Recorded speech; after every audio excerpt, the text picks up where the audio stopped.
আগের সকল মূলগুলো আপনারা ব্লক করে দেবেন। আমাদের পেছন থেকে কাটা বন্ধ রাস্তাতে গাড়ি ঢুকতেছে, ভলান্টিয়ার ভাইয়েরা রাস্তাগুলো ব্লক করে দেবেন।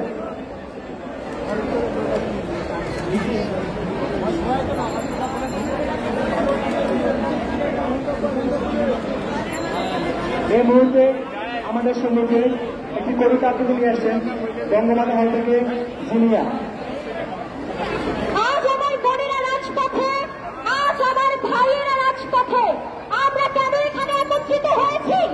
আমরা এখানে একত্রিত হয়েছি আমাদের অধিকার আদায়ের লক্ষ্যে। আমরা এখানে একত্রিত হয়েছি আমাদের সমতা পূরণের লক্ষ্যে। আর সেই লক্ষ্যে আজকে আমাদের এই মিছিল। বন্ধুগণ, আজকে সুকান্ত ভট্টাচার্যের একটি কবিতা পড়ছি। তিনি বলেছেন, আমরা এসেছি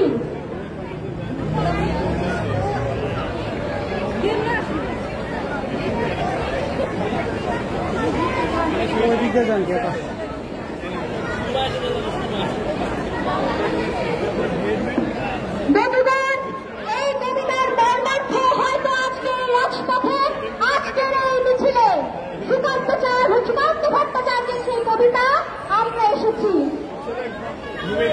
তারা যেন আজ দু হাত খুলেছে, ভেঙেছে খিল, মিছিলে আমরা নিমগ্ন, তাই বলে মিছিল। দুঃখে যুগের দাঁড়ায় দাঁড়ায় যারা আনে প্রাণ, যারা তা হারায় তারাই ভরিয়ে তুলেছে সারাই হৃদয় বিল। তারাই এসেছে মিছিলে। আজকে কি চলে? চলে মিছিল। সবাই বলো, কি চলে? মিছিল। তো তাই তো দক্ষ ভগ্ন পুরনো পথ বাতিল। আশ্বিন থেকে বৈশাখী যারা হাওয়ার মতন ছুটে দিশাহারা, হাতের স্পর্শে হয়ে যায় সারা, কাঁপে নিখিল। তারা এখন আজ দুর্বার গতি, কি চলে? চলে মিছিল। আজকে হালকা হাওয়া লুলু গেছি, যত রঙে আমরা ক্ষিপ্ত ঢেউ পেরিল। উধাও আলোর নিজ সমারোহ, মিলিত প্রাণের একই বিদ্রোহ। ফিরে তাকানোর নেই ভিড় ঘন, তুমি গতিশীল। সবাই এসেছে, তুমি এসে ডাকো, ডাকো মিছিল। একটি কথায় ব্যক্ত চেতনা, আকাশে নীল, বৃষ্টি সেখানে, তাই তো পদধ্বনিতে নীল। সামনে মৃত্যু কবলিত দ্বার, থাক অরণ্য, থাক না পাহাড়, ব্যর্থ নোংর নদী হব পার, ছুটি শিথিল।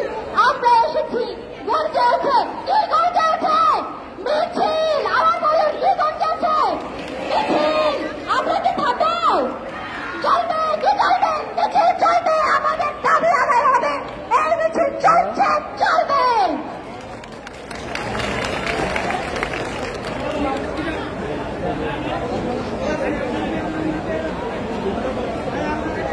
আচ্ছা, আমাদের ভলেন্টিয়ার ভাইয়েরা যারা আসেন আশেপাশে একটু দয়া করে মাইকের কাছে আসেন। আমাদের রাস্তাগুলো ব্লক করা লাগবে, রাস্তাগুলো ছেড়ে দেওয়া হয়েছে। একটু দয়া করে মাইকের কাছে আসবেন যারা আশেপাশে আছে। পিছনে তা কাটাবন বোর্ডে রয়েছে, এলিফেন্ট রোডের রাস্তাটা সেটা ব্লক করা লাগবে। প্রোগ্রামে আছে, প্রোগ্রাম শেষে আপনার রিভিউ কাইটেশন আপনাকে দেবো।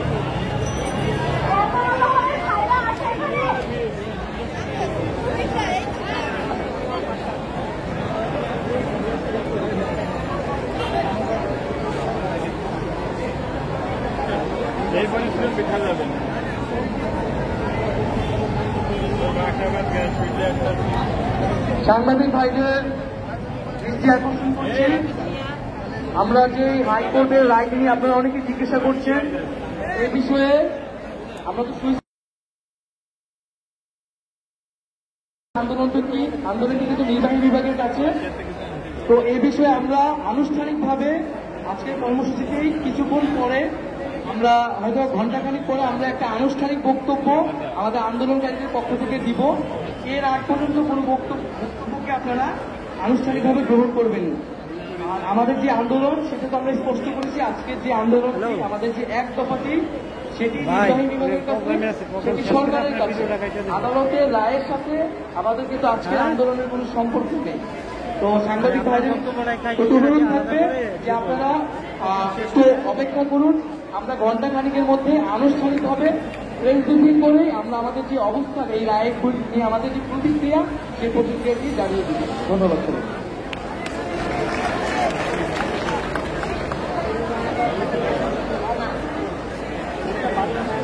এই আমাদের সামনে কবিতা নিয়ে আসছে ইসমাইল।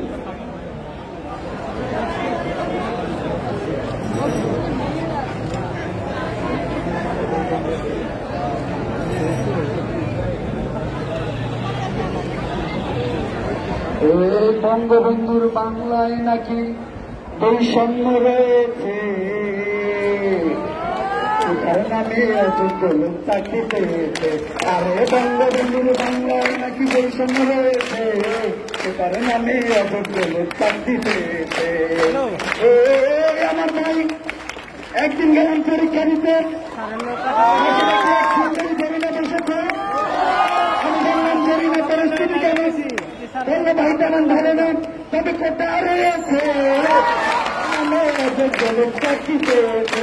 আরে বঙ্গবন্ধুর বৈষম্য রয়েছে, তার নামে অযোগ্য লোক চাকরি পেয়েছে। আরে বঙ্গবন্ধুর সোনার নামে সম্য রয়েছে, তার নামে অযোগ্য লোক চাকরি পেয়েছে। আরে কোচিং করলাম বিশ্ববিদ্যালয়ের পরীক্ষা দেওয়ার জন্য, 85 মার্ক করলাম, সাবজেক্ট পাইলাম না। পাশের বাসার ভাবির ললিতা ফেল করলেও পাইল না। চাকরি পাওয়াছে, বঙ্গবন্ধুর সোনার বাংলায় বৈষম্য রয়েছে। আরে বঙ্গবন্ধুর সোনার বাংলায় বৈষম্য রয়েছে, তার নামে অযোগ্য লোক চাকরি পেয়েছে। আরে ওই আমার ভাই সকালে উঠে চাকরির কাগজ দেখলাম, ভালো করে চোখ বসলাম, ভাবে আবেদন করবেন, কিন্তু ভালো করে পরে দেখি কোটার বিশেষ নিয়োগ রয়েছে, তার নামে অযোগ্য লোক চাকরি পেয়েছে। আরে বঙ্গবন্ধুর এই বৈষম্য রয়েছে, তার নামে অযোগ্য লোক চাকরি পেয়েছে।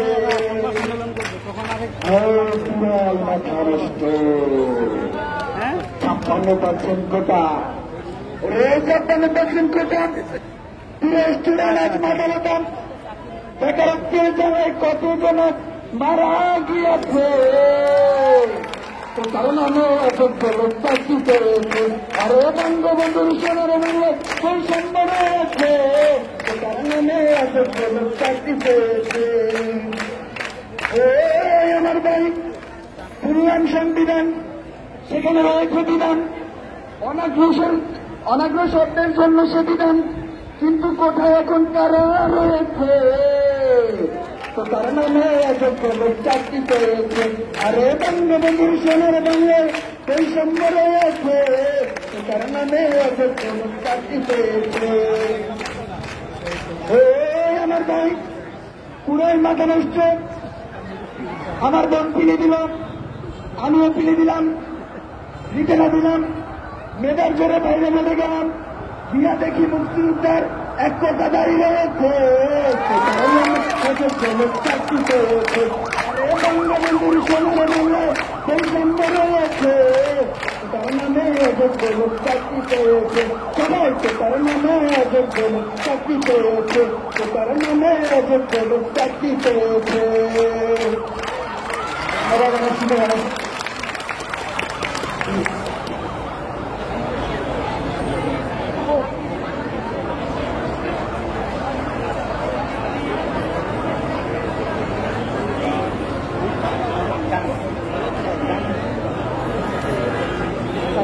এখন আমাদের মাঝে গান নিয়ে আসছে নিশি আপু।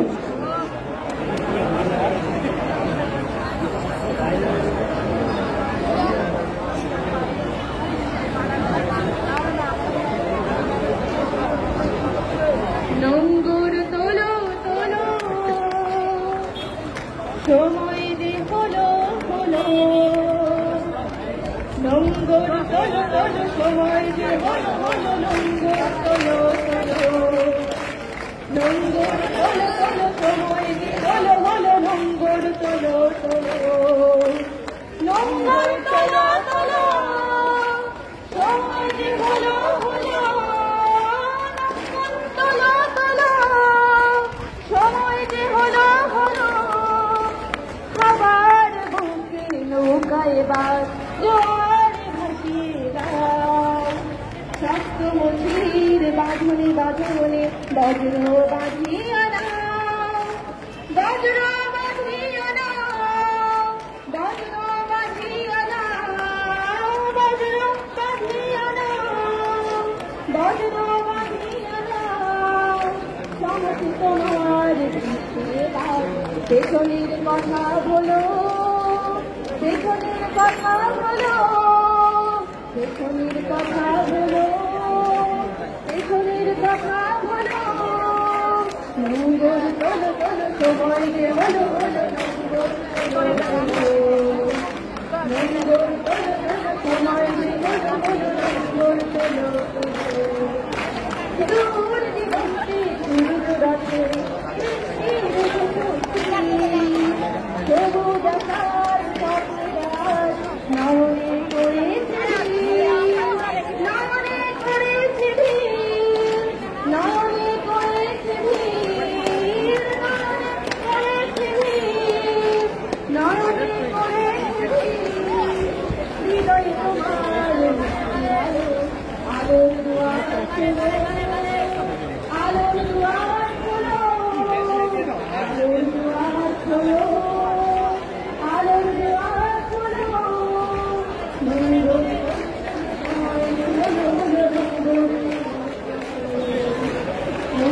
তোলো তোলো সময় যে হলো মঙ্গল তোলো তোলো মঙ্গল তোলো তোলো সময় যে হলো হলো মঙ্গল তোলো তোলো সময় যে হলো হলো নঙ্গর তোলো তোলো সময় যে হলো হলো নঙ্গর তোলো তোলো। ধন্যবাদ অনুষ্ঠানের গণমাধ্যমের ভাইরা একটু পিছিয়ে আছে, একটু পিছিয়ে প্রিয় গণমাধ্যমের ভাইরা আপনারা একটু পিছিয়ে আছেন, ভাইরা একটু পিছিয়ে আছে, গণমাধ্যমের ভাইরা একটু পিছনে আছে, আমাদের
আন্দোলনকে সমাধানের জন্য দেওয়া হয়েছে নাকি আন্দোলনকে সমাধানের জন্য দেওয়া হয়েছে?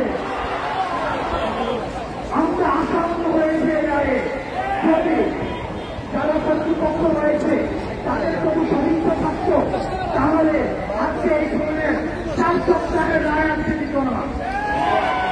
শুধুমাত্র এই যে আফসার ক্রিয়েট হয়েছে সারা বাংলাদেশে একটা ম্যাচ আফসার ক্রিয়েট হয়েছে সেটাকে ইনস্ট্যান্টলি দমন করার জন্য আজকে হাইকোর্ট থেকে এই রায়টি দেওয়া হয়েছে। তার মানে এই রায়টি হচ্ছে স্টেট মেকানিজমের একটা অংশ। আমরা যারা শিক্ষার্থী রয়েছি আমরা বারবার বলছি হাইকোর্ট এবং নির্বাহী বিভাগের আমাদের এবং নির্বাহী বিভাগের মধ্যে হাইকোর্টকে এনে আপনারা আমাদেরকে শত্রু বানাবেন না, প্রতিপক্ষ বানাবেন না। আমরা স্পষ্ট করে বলে দেই আমরা অ্যাড্রেস করছি নির্বাহী বিভাগকে। নির্বাহী বিভাগ যে কোনো সময় চাইলে উনি বা ওনারা চাইলেই একটি কমিশন গঠন করে দিয়ে বৈষম্যমূলক কোটাগুলোকে বাতিল করে দিয়ে আমাদেরকে তারা রাস্তা থেকে আমাদেরকে পরার টেবিলে সরে নিয়ে যাওয়ার জন্য রাস্তা করতে পারেন। কিন্তু আমরা দেখেছি সমস্যাটা আরো ঘনীভূত করেছেন তারা, অর্থাৎ তারা আজকে আরো ছড়িয়ে রেখেছেন, অর্থাৎ তারা যে হাইকোর্ট দেখানোর মতো করে রায় দিয়ে হয়েছে। আমরা আশাহত হয়েছি কিন্তু দমে যাইনি। আমরা আশাহত হয়েছি কিন্তু দমে যায়নি। আমরা অসুস্থ হচ্ছি কিন্তু আমাদের আত্মবিশ্বাস কমছে না। আমরা হয়তো রাতে ঘুমাচ্ছি না কিন্তু আপনাদের প্রত্যেকের একজনের উপস্থিতি আমাদের কাছে একজনের দায়িত্ব মনে করছি আমরা। সুতরাং আমরা যেহেতু দায়িত্ব নিয়েছি আমরা স্পষ্ট করতে চাই যতক্ষণ না পর্যন্ত নির্বাহী বিভাগ থেকে এই সমস্যার যৌক্তিক সমাধান করবেন, কমিশন গঠন করে দিয়ে বৈষম্যমূলক কোটা বাতিল করে তাকে কোটার যৌক্তিক পুনর্বন্টনের মধ্য দিয়ে সংস্কার করবেন, ততক্ষণ পর্যন্ত আমরা রাজপথ ছাড়ব না।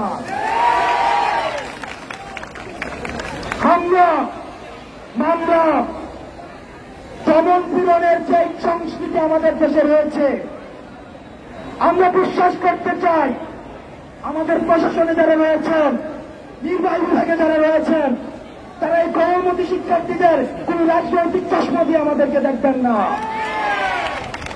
আপনারা যদি কোন ধরনের রুটিন রাজনৈতিক চশমা দিয়ে আমাদেরকে দেখেন সেগুলো আমাদেরকে আশাহত করে। আমরা যখন টিভিতে টকশোতে যাই, যখন আপনারা আমাদের রাজনৈতিক স্ট্রাকচার দিয়ে আমাদেরকে অ্যাসেস করেন সেগুলো আমাদেরকে আশাহত করে। আমাদের আন্দোলন দিবালুকের মতো সত্য, আমাদের ব্যাকএন্ডে কোনো গেম নেই, আমাদের ব্যাকএন্ডে কোনো উদ্দেশ্য নেই। আমাদের ব্যাকএন্ডে যদি কোনো উদ্দেশ্য থাকতো তাহলে প্রশাসনের সাথে আমরা সমন্বয় করতাম না, গণমাধ্যমের সাথে আমরা সমন্বয় করতাম না। আমাদের যেহেতু আন্দোলন সুস্পষ্ট, প্রকাশিত এবং দিনের আলোর মতো সত্য, সুতরাং আমরা আমাদের আত্মবিশ্বাস রয়েছে কোন অপশক্তি, কোন হামলা, কোন মামলা, কোন ট্রেনিং, কোন ট্যাগিং আমাদেরকে রাজপথ থেকে পিছিয়ে যেতে পারবে না।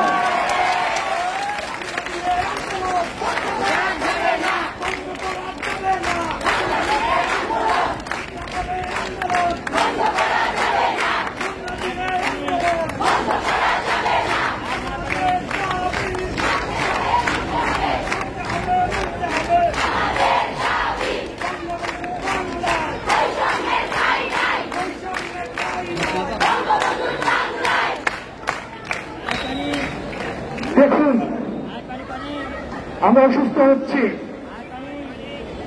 আমাদের একজন করে যদি ধরে নিয়ে যায়, আমরা বিশ্বাস করি আপনারা প্রত্যেকটি এক একটি দুর্গ হয়ে মেকানিজমের বিরুদ্ধে অবস্থান নেবেন।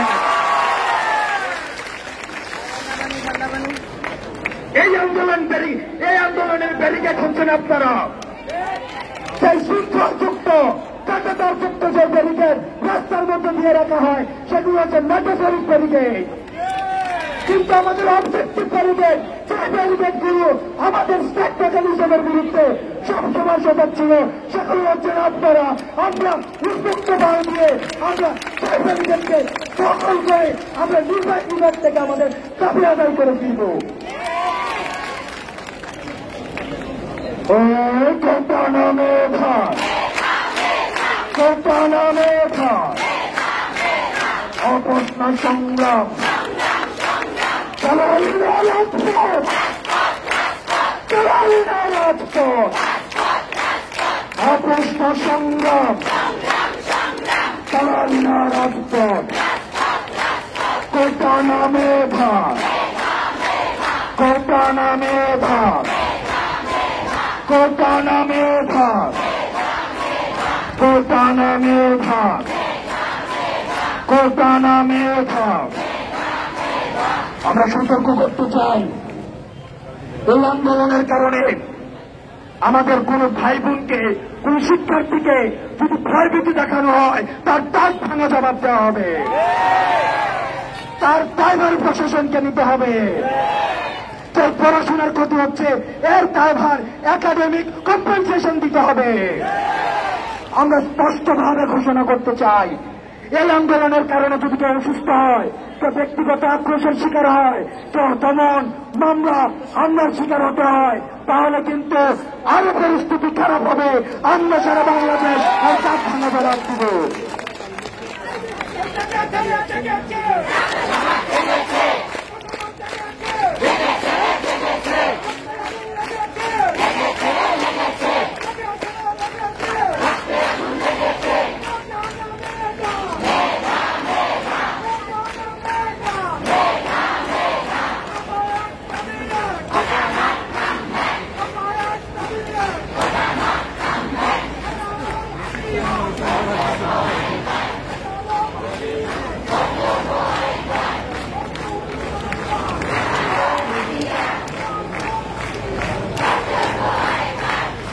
আচ্ছা, সাংবাদিক ভাইদের বলবো, আপনাদের অলরেডি কষ্ট হচ্ছে, অনেক গরম হচ্ছে, আপনারা একটু কষ্ট করে ওনাদের থেকে একটু দূরত্ব বজায় রেখে দাঁড়াবেন প্লিজ। আর ভলান্টিয়ার ভাইয়েরা এই বিষয়ে একটা এনশিওর করেন প্লিজ, অলরেডি গরমে হাফসাপ অবস্থা হয়ে যাচ্ছে। আর আপনারা নিজেরা একটু জায়গা নিয়ে বসেন, খোলামেলা হয়ে বসেন।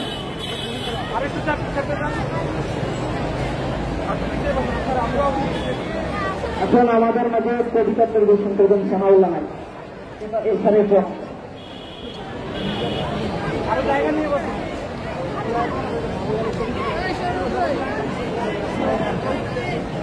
সরকারি বন্ধুগণ,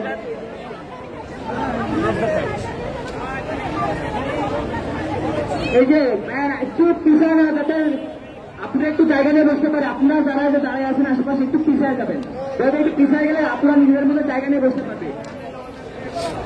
তুমি একটু পিছিয়ে যাবেন, ওই যে আমাদের যারা ইউনি দাঁড়িয়ে আছেন, আপনারা একটু পিছিয়ে যান, প্লাকার্ডগুলো নিয়ে দাঁড়িয়ে আছেন। আপনারা এখন জায়গা হয়ে দিচ্ছে, আপনারা একটু স্পেস নিয়ে বসে, একটু স্পেস নিয়ে বসেন, গরমে জায়গা করে দিচ্ছে কিন্তু আপনাদের।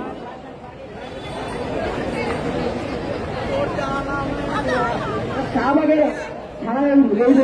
আপনি একটু সরে যান, আপনি একটু সরে যান, আপনার সহযোগিতা একটু জায়গা করে দেন, কেন্দ্রকে দূরত্ব বজায় রাখেন। এখন আমাদের মাঝে কবিতা পরিবেশন করবেন সানাউল্লাহ নাইম স্যার, একটু আমার হয়। সংগ্রামী বন্ধুগণ, আমরা এখানে এসেছি আন্দোলন, অত বৈষম্যমূলক যে আন্দোলন আমাদের, সেই আন্দোলনে আমরা শরীর হয়েছি। এবং আমাদের যে ইতিহাস, আমাদের ইতিহাস বলে আমাদের ছাত্র সমাজ যেখানে এসেছে, আমাদের সমগ্র বাঙালি জাতি যখন একত্রিত হয়েছে, সেই আন্দোলন কখনো ব্যর্থ হয়নি। সেই আন্দোলনের পরিচয় জানান দিতেই আমি কবিতা আবৃত্তি করছি, শহীদ শামসুল হকের আমার পরিচয় কবিতাটি। আমি জন্মেছি বাংলায়, আমি বাংলায় কথা বলি, আমি বাংলার আলপথ দিয়ে হাজার বছর চলি, চলি পরিমাটিতে বলি আমার চলার চিহ্ন ফেলে, শতবতী সুধায় আমাকে কোথা থেকে বলিয়ে এলে। আমি তো এসেছি চরকাবারের অক্ষরগুলো থেকে, আমি তো এসেছি সৌদাগরের ডিঙ্গার বহর থেকে, আমি তো এসেছি কৈবর্তের বিদ্রোহী গ্রাম থেকে, আমি তো এসেছি পাঁচজন নামের চিত্রকলার থেকে, আমি তো এসেছি সর্বভূমি বারভুইয়ার থেকে, আমি তো এসেছি কমলার দিকে মহুয়ার পাড়া থেকে, আমি তো এসেছি তিতুলি আর হাজিশরীয়ত থেকে, আমি তো এসেছি গীতাঞ্জলি ও লিবিয়া থেকে, এসেছি বাঙালি সুজিরাম আর সুলতানের থেকে, এসেছি বাঙালি জয়নুল আর অমর ঠাকুর থেকে, এসেছি বাঙালি রাষ্ট্রভাষার লাল রাজপথ থেকে, এসেছি বাঙালি বঙ্গবন্ধু শেখ মুজিবুর থেকে। আমি যে এসেছি জয় বাংলার বজ্রকণ্ঠ থেকে, আমি যে এসেছি ৭১-এর মুক্তিযুদ্ধ থেকে, এসেছি আমার পেছনে হাজার চরণ চিহ্ন ফেলে। শুধাও আমাকে এত দূর তুমি কোন প্রেরণা এলে? তবে বুঝি তুমি বাঙালি জাতির ইতিহাস শোনো নাই, সবার উপরে মানুষ সত্য, সবার উপরে নাই। তবে বুঝি তুমি বাঙালি জাতির ইতিহাস শোনো নাই, সবার উপরে মানুষ সত্য। একসাথে আছি, একসাথে বাঁচি, আজও একসাথে থাকবই। সব বিভেদের রেখা মুছে দিয়ে সাম্যের ছবি আঁকবই। একসাথে আছি, একসাথে বাঁচি, আজও একসাথে থাকবই। সব বিভেদের রেখা মুছে দিয়ে সাম্যের ছবি আঁকবই। পরিচয়ে আমি বাঙালি, আমার আছে ইতিহাস গর্বের। কখনোই ভয় করি না কো আমি উর্দত কোনো খড়গের। শত্রুর সাথে লড়াই করেছি, স্বপ্নের সাথে বাস। অস্ত্রের শান দিয়েছি যেমন, শস্য করেছি চাষ। একই হাসি মুখে বাজাই এসে বাসি, গলায় পড়েছি ফাঁস। আপোষ করিনি কখনোই আমি, এই হলো ইতিহাস। একই হাসি মুখে বাজাইছি বাসি, গলায় পড়েছি ফাঁস। আপোষ করিনি কখনোই আমি, এই হলো ইতিহাস। পরিচয়ে আমি বাঙালি, আমার আছে ইতিহাস গর্বের। কখনোই ভয় করি না তো আমি উদ্যত কোন খড়গের। এই ইতিহাস ভুলে যাব আজ, আমি কি তেমন সন্তান যখন আমার জনকের নাম শেখ মুজিবুর রহমান। এই ইতিহাস ভুলে যাব আজ, আমি কি তেমন সন্তান যখন আমার জনকের নাম শেখ মুজিবুর রহমান। তার ইতিহাস প্রেরণায় আমি বাংলায় পদ চলি। চোখে নীলাকাশ, বুকে বিশ্বাস, পায়ে উর্বর বলি। আমরা বিশ্বাস করি আমাদের এই আন্দোলন সার্থক হবে। আমরা সার্থক করেই এই রাজপথ ছাড়ব ইনশাআল্লাহ।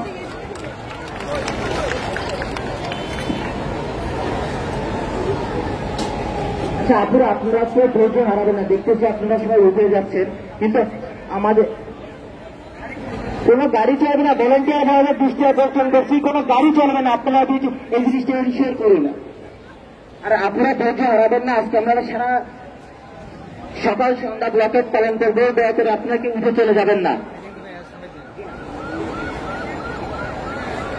এখন আমাদের মাঝে গান পরিবেশন করবে মাঝি আপু।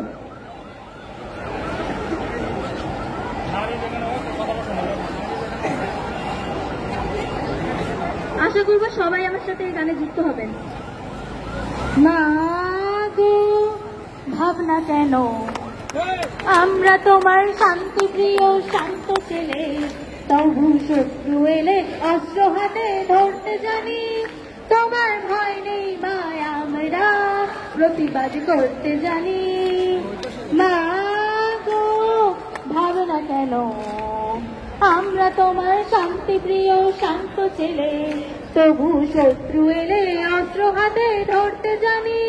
তোমার ভয় নেই মায়, আমরা প্রতিবাদ করতে জানি।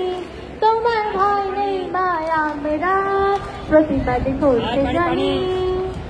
আমরা হারবো না, হারবো না, তোমার মাটির একটি কণাও ছাড়বো না। আমরা হারবো না, হারবো না, তোমার মাটির একটি কণাও ছাড়বো না। আমরা পাথর দিয়ে দুর্গ ঘাটে করতে জানি। তোমার ভয় নেই মায়, আমরা প্রতিবাদ করতে জানি। তোমার ভয় নেই মা, আমরা প্রতিবাদ করতে জানি। আমরা পরাজয় মানব না, দুর্বলতায় বাঁচতে শুধু জানবো না। আমরা পরাজয় মানব না, দুর্বলতায় বাঁচতে শুধু জানবো না। আমরা চিরদিনই হাসি মুখে মরতে জানি। তোমার ভয় নেই মায়, আমরা প্রতিবাদ করতে জানি। মা গো ভাবনা কেন, আমরা তোমার শান্তি প্রিয় শান্ত ছেলে, তবু শত্রু এলে অস্ত্র হাতে ধরতে জানি। তোমার ভয় নেই মা, আমরা প্রতিবাদ করতে জানি। আমরা অপমান সইব না, ভীরুর মতো ঘরের কোণে রইব না। আমরা আকাশ থেকে ভদ্র হয়ে ঝরতে জানি, তোমার ভয় নেই মায়া মেরা প্রতিবাদ করতে জানি, তোমার ভয় নেই মায়া মেরা প্রতিবাদ করতে জানি, তোমার ভয় নেই মায়া মেরা প্রতিবাদ করতে জানি। আমার আম্মু এখানে আসে আমার পারমিশন দিচ্ছে, আমি কোনো হলে থাকি না, আমি 56 কিলোমিটার ট্রাভেল করে আজকে 2 দিন ধরে এখানে আসতেছি। ইভেন আমার মা একটা কথা বলে পাঠাইছে,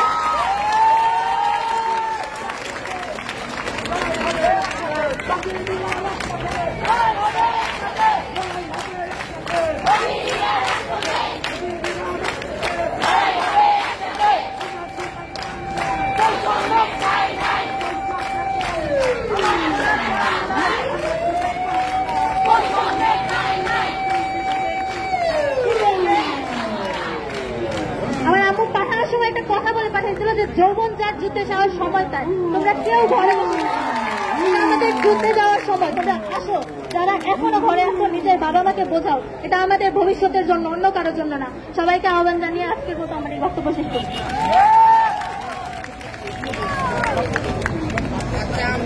এখন আমাদের মাঝে কবিতা বলতে করবেন মহাবিদ্যমান জ্যোতি, ওই হলো ভাবতে হারাম দাদা।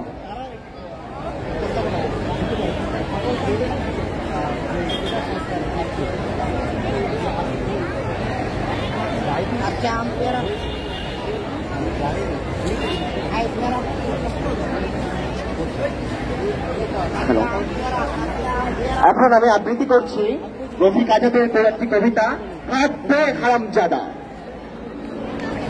ভীষণ ক্ষুধার্ত আছি, উদারে শরীরে বৃত্ত পেতে অনুভূত হতে থাকে প্রতি পলে সর্বগ্রাসী ক্ষুধা। অনাবৃষ্টি যেমন চৈত্রের শস্য খেতে জেলে দেয় প্রভূত দাহন, তেমনি ক্ষুধার জ্বালা চড়ে দেব। দুবেলা দুমুঠো পেলে নতুন এই অন্য কোনো দাবি। অনেকে অনেক কিছু চেয়ে নিচ্ছে, সকলে চাল বাড়ি গাড়ি টাকা করি, কারো বা খ্যাতির লোভ আছে। আমার সামান্য দাবি পুড়ে যাচ্ছে পেটের প্যান্তর, ভাত চাই এই যাওয়া সরাসরি। ঠান্ডা বা গরম, সরু বা দারুণ, মোটা রসুনের লাল চালে হলে কোনো ক্ষতি নেই, ভাত চাই। দুবেলা দুমুঠো পেলে ছেড়ে দেব অন্য সব দাবি। অযৌক্তিক লোভ নেই, এমনি কি নেই যৌন ক্ষুধা। চাইনি তো লাভি নিম্নে পড়া শাড়ি, শাড়ির মালিক যে চাই সে নিয়ে যাক, যাকে ইচ্ছা তাকে দিয়ে দাও। জেনে রেখো আমার ওসবের কোনো প্রয়োজন নেই। যদি না মেটাতে পারো আমার সামান্য এই দাবি, তোমার সমস্ত রাজ্যে দক্ষ যজ্ঞ কাণ্ড ঘটে যাবে। আমার ক্ষুধার্তের কাছে নেই ইষ্টানিষ্ট আইন কানুন। সম্মুখে চা পাবো, খেয়ে যাবো, অবলীলা কমে থাকবে না কিছু বাকি। যদি বা দৈবত সম্মুখে তোমাকে ধরা পেয়ে যায়, রাক্ষসে ক্ষুধার কাছে উপাদে উপাচার হবে। সর্বপরিবেশ গ্রাসী হলে সামান্য ভাতের ক্ষুধা ভয়াবহ পরিণতি নিয়ে আসে নিমন্ত্রণ করে। 300 থেকে 10টা অব্দি ধারাবাহিকতা খেয়ে ফেলে অবশেষে যথাক্রমে খাবো গাছপালা, নদী নালা, গ্রামগঞ্জ, ফুটপাত, নর্দমার জলের প্রপাত, চলাচলকারী পথচারী, নিতম্ব প্রধান নারী, অন্তিম পতাকা সহ খাদ্যমন্ত্রী ও মন্ত্রীর গাড়ি। আবার খোদার কাছে কিছুই পাল্লা নয় আজ, ভাবতে হারাম দাদা। তারা হলে বাহ্যিত্ব খাবো, আমাদের আন্দোলনের কাছে কিছুই পাল্লা নয় আজ। চাকরিটাই হারাম দাদা, তারা হলে বাহ্যিত্ব খাবো। এই নেতা না কোটা, নেতা না কোটা, আমার সোনার বাংলায় এই তারানি না রাজপথ, তারানি না রাজপথ, এই নেতা না কোটা, এই নেতা না কোটা, এই কোটা না মেধা, এই কোটা না মেধা, এই কোটা না মেধা, এই কোটা না মেধা। প্রিয় সহযোগিতাগণ, আমরা ক্লান্ত হয়ে গেছি।